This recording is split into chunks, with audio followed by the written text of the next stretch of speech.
దగ్గర ఉన్నటువంటి వాళ్ళ పరిస్థితిని మనం బాగు చేస్తే అంతా బాగైనట్లే.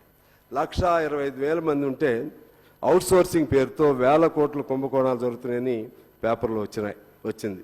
ఎలాగంటే ఈ ఏజెన్సీ సిస్టమ్ వలన అదేదో గవర్నమెంట్ పక్కన ఉన్న ఆంధ్రప్రదేశ్లో అవుట్సోర్సింగ్ కానీ కాంట్రాక్ట్ కార్మికులు కానీ జీతభత్యాలు వాళ్ళే డైరెక్ట్ ప్రభుత్వమే ఇస్తూ ఉంది.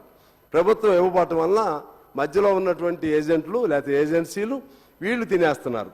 దానికి ఉదాహరణ ఇక్కడిదే నేను చెప్తాను. వీళ్ళకి ఓఎస్ అనే ఈ కేటగిరీకి మామూలుగా మనం ఇవ్వాల్సింది 18,759.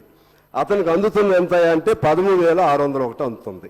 మిగిలిన డబ్బులు ఎట్టిపోయాయంటే మధ్యలో ఉన్న ఏజెన్సీలు లాగేస్తున్నాయి. అదేవిధంగా అసిస్టెంట్ డిఈఓలు వాళ్ళకి 23,449 రావాలి, వాళ్ళకి అందుతుంది 17,014 అందుతూ ఉంది. అలాగే యూడి స్టెనో 27,056 ఇవ్వాలి, వాళ్ళకి అందుతుంది 19,631.